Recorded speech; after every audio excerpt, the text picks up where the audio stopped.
भाई के ही चैत महीना में जन्म भइल।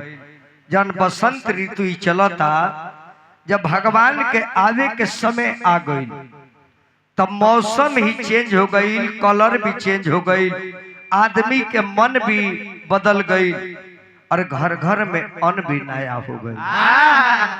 इशारा प्रकृति भगवान के सेवा करे खातिर फागुने में उपस्थित हो गए कि राम के अवतार होके आला। चैत के महीना में जे राम के अवतार के विषय में सुनेला ओकरा एक तरह से बुझी कि प्रयागराज में स्नान के बराबर फल मिले। राजा दशरथ जी के चौथा पन्ना गई, 4 पवन बीत गई। अब लड़का होके के उम्मीद ना रहल, लेकिन राजा दशरथ जी कभी अपना मन में अफसोस ना कले कि हमरा बेटा बेटी के जरूरत बा।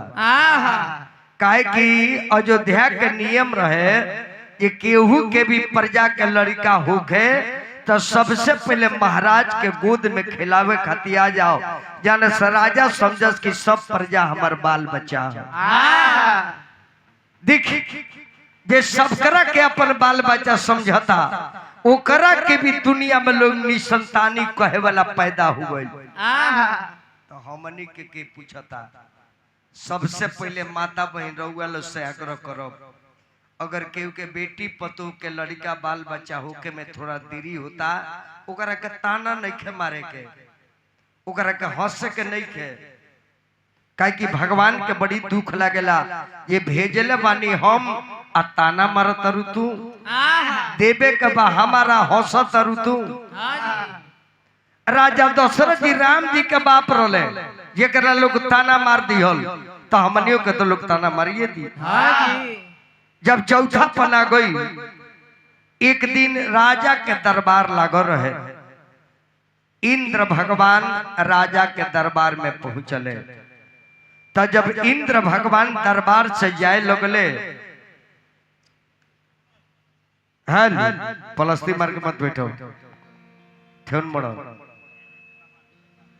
जब इंद्र भगवान के दरबार में सारा देवता लोग जाए लगल और राजा दशरथ जी जब उठल है तो उनकर कुर्सी धोआए लगल। नारद जी कहले कि राजन ई कारण का बा, अरे वह देवता के राजा है, राजा दशरथ जी राजा बड़े, उनकर कुर्सी काहे धोआल जाता। तो हे नारद, ई तरह पता नहीं के राजा दशरथ निसंतानी बड़े, निर्वंशी बड़े, कुर्सी पवित्र के अपवित्र हो गइल बा। ई बात जाके नारद जी कहले राजा दशरथ जी से कि रउआ जब चलनी है नु तरा और कुर्सी धोवाल गइल, काहे बाबा आ तरउआ बाल बच्चा नहीं खे। एकर बेस कम करे बाबू, हे बेस कम करे कर। हेलो, और गोल बनाओ करे, गोल एकदम गोल बनाओ, गोल। अब ये बात के राजा के बड़ी दुख लागल कि हमरा के लोग निसंतानी के रूप में देखता।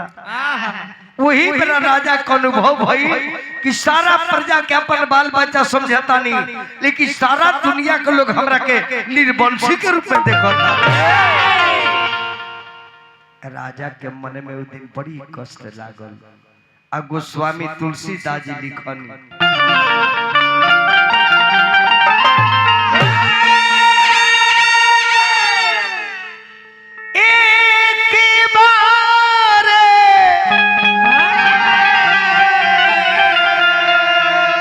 भूपति मन माही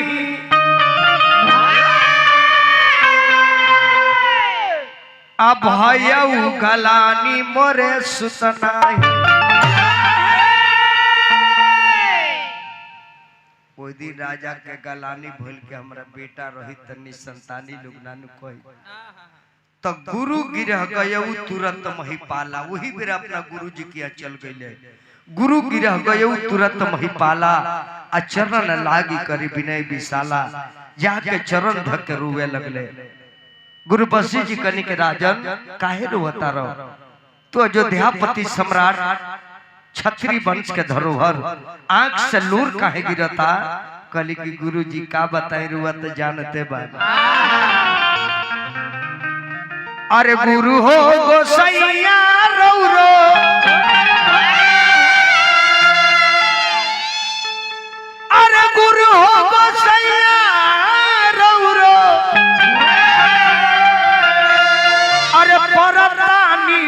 सैया रहुआ जानते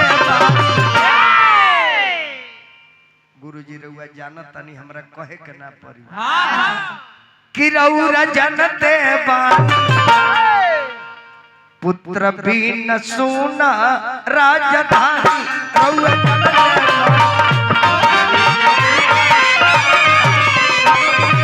पुत्र बिन सुना राजधानी रहुआ जानते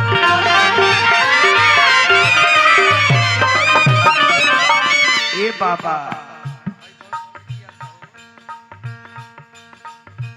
घरवा में बाड़ी हमरा तीन तीन गो रानी रहुआ जानते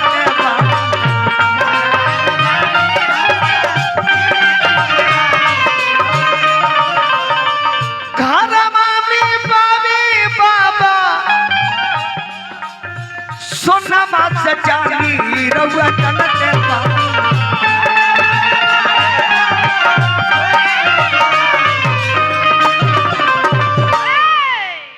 तीन गो रानी बाड़ी सोना चांदी से महल भरल बा लेकिन बाबा एक को दुख लेके आई बानी अरे लोगवा कहता निसंतानी रहुआ जानते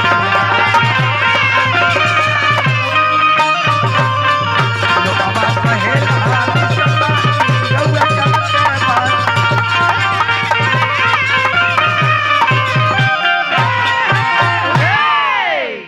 बाबा कहने के राजन चिंता मत करो धार हो धीर होई है सुतचारी एगो बेटा खातिर हुआ तारा राजा हम तर के आशीर्वाद देतन की तरह 4 गो बेटा हुई है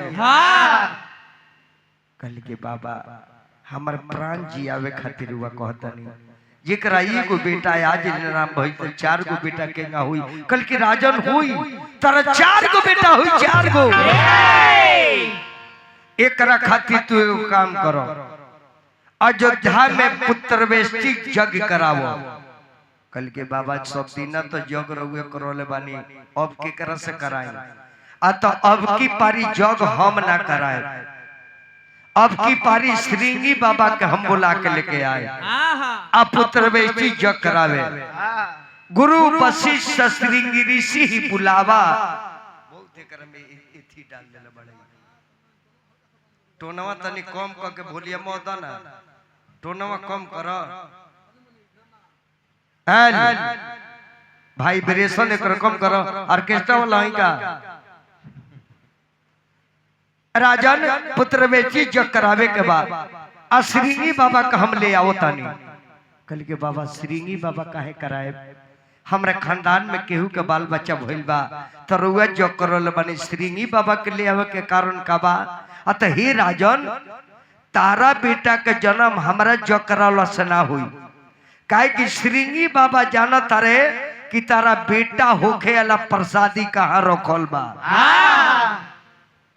इस श्रृंगी बाबा के लगे जानकारी रहे जाना बेरा रावण के बुझा गई कि राजा दशरथ के बेटा राम हुई है और हमरा के मरी है त रावण इतना जिद्दी रहे नु कि रावण सोचा कि राजा दशरथ के बेटे ना होके देव ताकि हमारी मृत्यु हुई त रावण अपना मंत्र के द्वारा राजा दशरथ के मरी के अपहरण कर लेलो जाना से लइका के तौने घींच ले लो आ घींच के गो घाड़ा में बन क के आ लंका में लेके गई ओकर माई कहली कि बेटा ई का हो आ तो जहर हो केहू मत छुई न तो पी तो मर जाई अब धमकी दे के उछल गई ताकि केहू छुए ना काहे कि राजा दशरथ के लइका होखे वाला समान हो अब महतारी अब जाओ पर माना रहुआ कदम नु अदबत के ऊपर नजर जाला अरे वह कहे जे गरहन लागल बा नइखे देखे के तो अदबत के लइका जहाँ के ले सो माना कदम ऊपर अदबत के नजर जाला आई शराब बंदी बा न अदबत के मानवा ऊपर जाता बिकात रहे तो उतना मन ना भावे उतना लाइन ना लगाई बरा बाप रे बाप गिरी सकी मोबिल अनहर ले अनहरे मार के मुंह चपचपाते चल देता का जाने बिहने मिली के ना मिली बुझाता वैसे ही दुर्लभ रहे हेलो एके बे बंद कर दे करके ना बोली है ना तर टेंशन रही। अब बहुत बात के रावण कमाई सोचलो कि हमने के खानदान में कहां से जन्म ले ले लो, हमने के कितना नीमन खानदान के हई, पुलस्त ऋषि के खानदान के। आई रावण हमने के खानदान में हो के राम जी से बैर करता। त रावण के माई सोचलस कि काहे न जौन धइले बा घड़िलवा में उहे पी के मर जाए। जैसे घड़िलवा उठौलस रावण के माई तले रावण के नजर पड़ गई।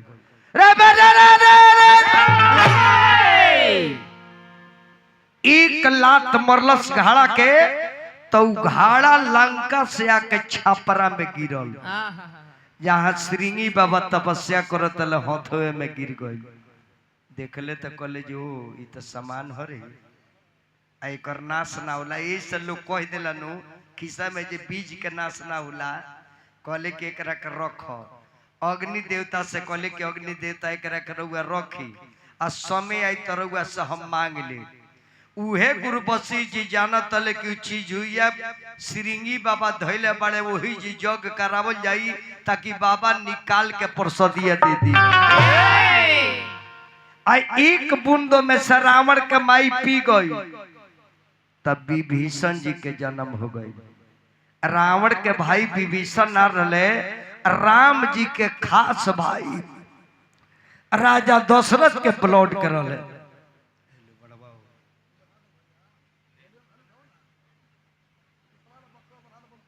तू पचलकी छोड़बो ना हमरा के। पिछवा के बढ़ाओ, पिछवा के बढ़ाओ। पहले सुनाई तो न बोलल जाए मर्दे। देखो बढ़ावला का मतलब सीटी। एक बूंद रावण कमाई पी गई तब विभीषण जी के जन्म हो गई। वह श्रृंगी बाबा के बुला के ले ले वशिष्ठ मुनि। गुरु वशिष्ठ श्रृंगी ऋषि ही बुलावा अपुत्र काम सुबह जगे बाबा बैठनी हवन पर। श्रृंगी बाबा भगति सहित मुनि आहुत दिने अप्रगट अग्नि चरु कर। अग्नि देवता कहले कि बाबा अपन सामान ली। आ वह श्रृंगी बाबा सामानवा लेके गुरु वशिष्ठ के कहले कि बाबा ई सामान ली अपना चेला के दे दी। आ चेला के बाबा दे के कहनी कि राजन जथा जोग बना के तीनों रानी के प्रसाद पवा देबो। एक दिन समय की तरह 4 गो बेटा राजा लेके खीर गईले। कौशल्या सुना, कौशल्या तू न महल में संचित रहता रू, समाज में हम घूमतानी लुंगनी संतानी करता कहता तो मन करता कि चेमनी में मुड़ी गाड़ के मर जाए। फिर हमरा श्री प्रकाश सिंह बाबू मुखिया जी 100 रुपया दिलवानी। हार्दिक प्रणाम अभिनंदन बा और जनता के प्रति स्नेह बना रहे महादेव से कामना बा। रानी कुशल्या प्रसाद बाबा देनी है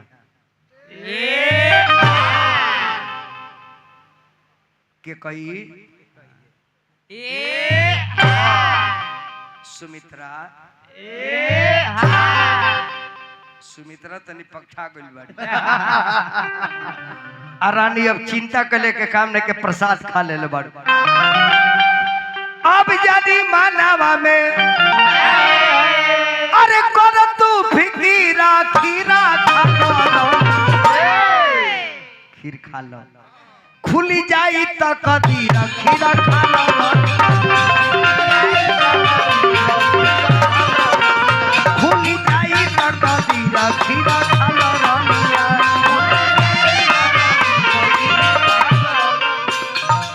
कहले विजेंद्र बाबा परिकल कीरा खीरा खा लो रानिया।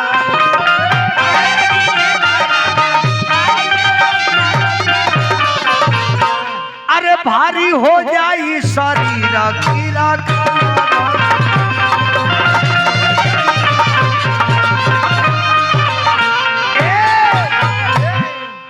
बाबा के प्रसाद दिहल तीनों रानी पवली। समय के अनुसार गुरुदेव के कृपा भइल तीनों रानी के देहिया निखरे लागल। अब तीनों जानी का ताकतरी ठीक बाड़ी। सुमित्रा तू ठीक बाड़ी के कही के कहिया उल्टी करी का उल्टी करी का। अब तीनों रानी के जब समय आवता हेल हेल हेल तो तीनों रानी राजा से जाके कहतारी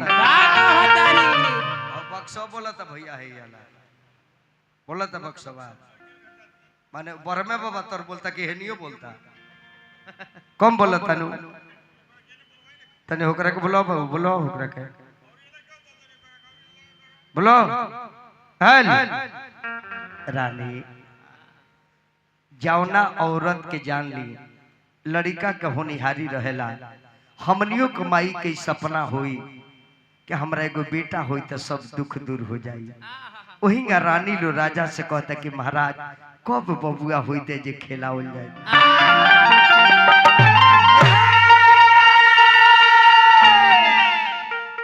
अरे खेलाईती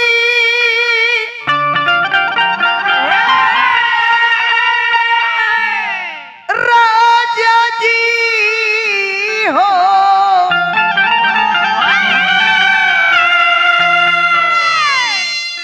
कहा रानी अरे खेलाईती सैया जी एगो होरीला होइते गोदिया में खेलाईती राजा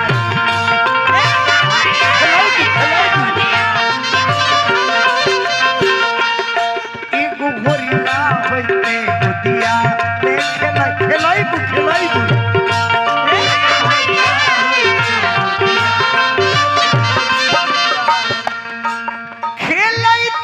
राजा जी हो अरे खेलाईती बलमू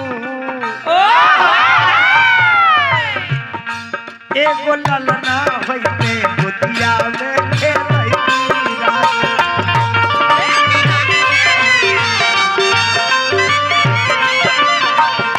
ए महाराज 5 वर्ष की बबुआ होइते पढ़े के भेजबै के सैया पढ़े के भेजबै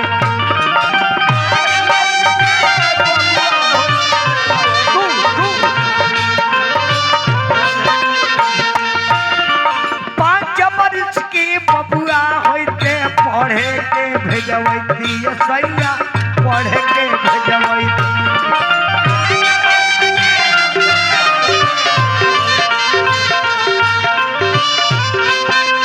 बाबा धनंजय बाबा वाल्मीकि के लिखल बतिया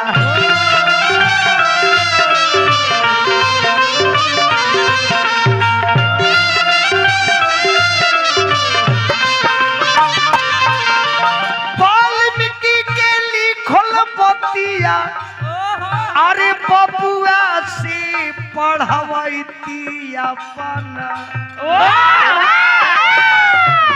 अपना दिलवा के लाला सा पूरैती राजा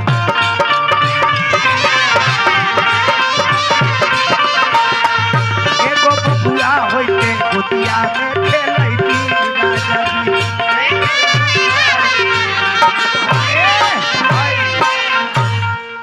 धनंजय बाबा गोड़ लगिले।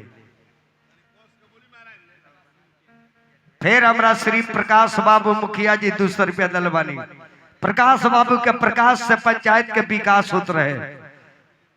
आई हमरा धनंजय बाबा बहुत पुरान मित्र हैं।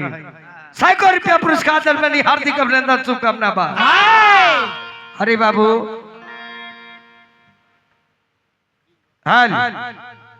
अब धीरे धीरे समय तो बीते लागल। 1 महीना 2 महीना 3 महीना 4 महीना 5 महीना पर तो लोग चिन्हाइए जाला आ जाई ना देखी ना। एगो इलाहाबाद में 24 के बियाह कइले बा 25 के विदाई करल बा 26 के बेटा हो गइल। ऐसा सुनले बानी ऐसा कहीं पीलियो लियो के भइल 24 के बियाह कइले बा 25 के विदाई क के ले गइल बा आ 26 के ओकरा लइका हो गइल बा कोकन छूटल का समय आ गइल भाई कैसा नहीं जुग आ गइल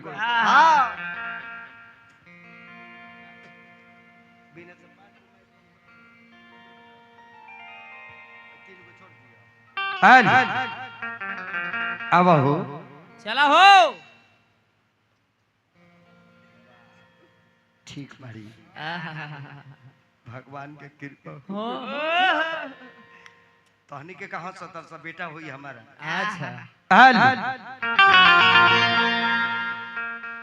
मन कैसन करता ए राजा जी आय खटाई खाए के मन करत हम जानत नहीं मुहवा तार सुन हो गइल हुई तब पहले तब जब लड़का रहे ना औरत के तो कतना तो चूल्हे फुर के खा जा कतना तो कोसी के ढकनी खा जा खापड़ा नरिया अब मिलत खापड़ा नरिया अब एल्बेस्टर फुर के खोई अब तो चूल्हियो नहीं खे चूल्हियो चूल्हा हो गइल बा अरे हई तो ईंटे खा जातरी कि हमार मन कर हो जन कहबू तन खियाए लार नखन चुअत कुछ के मन करता खाए के तो अदबद के कुछ ऐसन भी मेहरारू बाड़ी से कहली से सुनता नहीं बराबर बड़का गांव मोरे पर रहता नहीं तोरे केकरा खाने के ले ले कबो लइका रहे तो केकरा मत खियाए ना तो उ अंश जल जाई लइका के अंश में उ लइका जहाँ सभा में बैठी के करे खानी खदर बदर करे लगे ऐसे पेट में लइका रहे तो मानस के पाठ पढ़ी कथा पूजा कराई पंडित जी के बुला के जग कराई ताकि संस्कार लइका के अंदर जाए कि हमारे मन कर हो कि हमारे मन करे खाए के खटाई पिया भावे ना मिठाई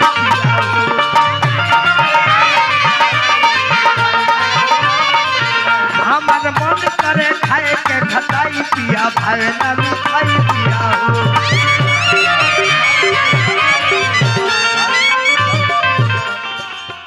दाल रहरी पर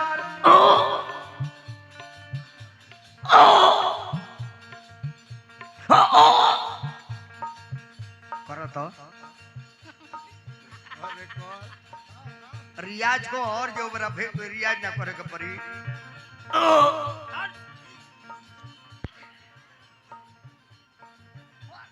कर है के पड़ी तारा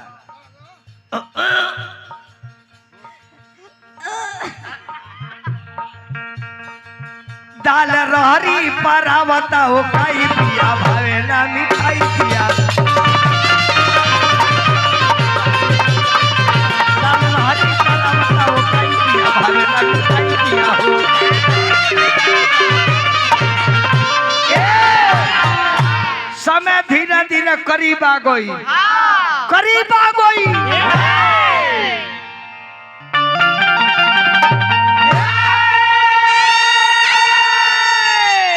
घर में से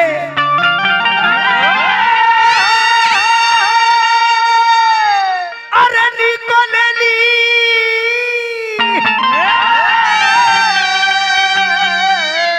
अरे सुंदरी तलाटा भी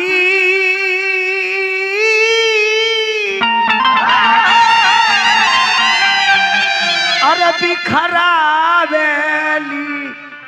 ए ला ला ला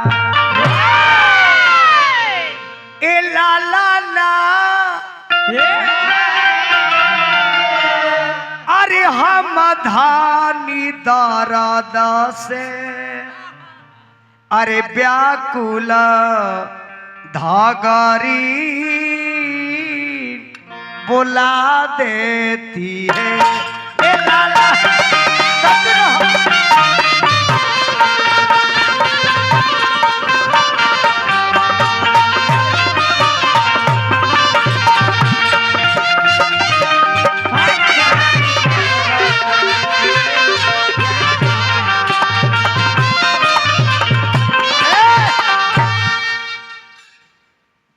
मत छोड़ा, दे मत छोड़ा। साउंड ऑपरेटर चाय में तन घी डाल के ले आ रे। दे मत छोड़ा, दे मत, ओंगा मत बैठो, हेंगा बैठो, हेंगा बैठो। ए ला ला ला हम धानी दारा दासे व्याकुल धागारी नबो ना देती है।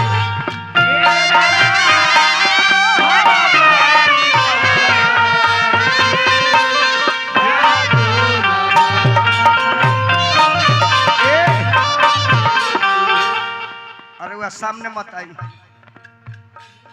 अरे वह सामने मत आई दादा, तोहरे चलते भोगतानी।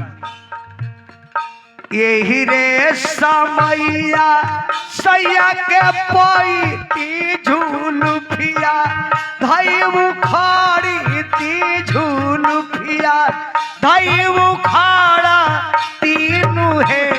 ए लाल इतार माइक बोलत ना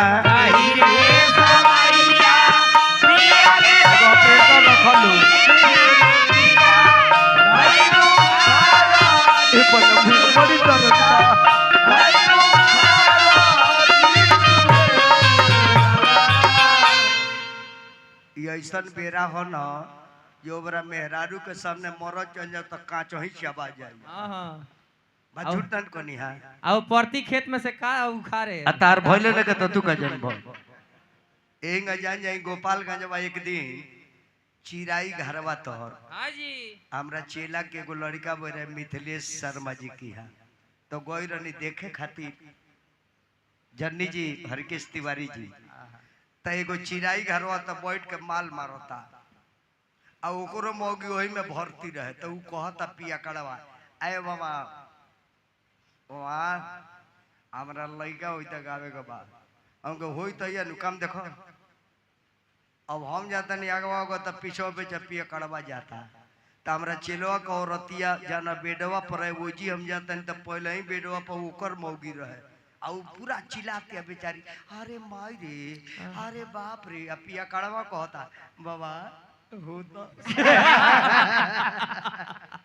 एकरा मजा आवता ओकर प्राण छूटता एकरा मजा होता उ जतने चिल्लाती अरे माई रे अरे हाय बापा हाय बाप बाबा होता होता एही रे समैया पिया के पैती झूलुफिया धाई उखाड़ी ती बबड़िया धाई उखाड़ी तीनू है ए ला ला ला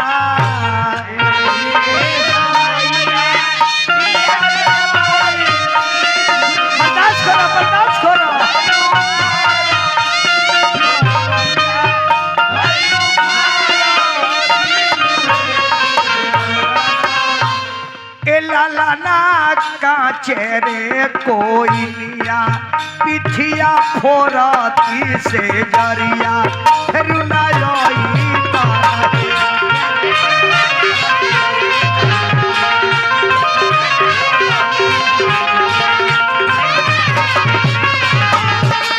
लाला काचेरे कोई लिया पिठिया फोरती से जरिया रुना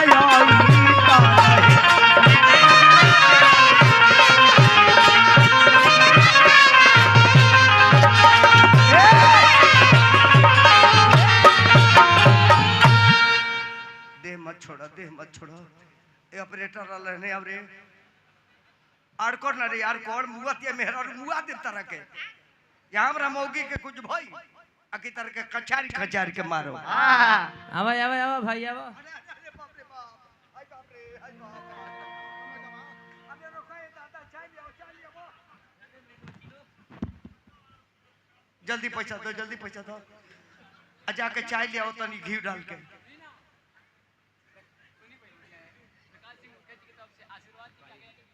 श्री प्रकाश सिंह मुखिया जी फिर हमरा के 351 पे दिल बनी भगवान से महादेव से निवेदन करो परम बाबा से निवेदन करो इतना विकास करी अपना पंचायत में कि आवे वाला भविष्य में रुआ के विधायक के रूप में हमने के देखी जा और जनता के खूब स्नेह रुआ भरपूर मिले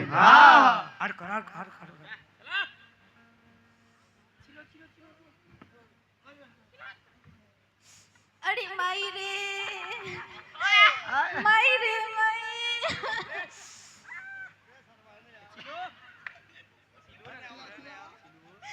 अरे माई रे माई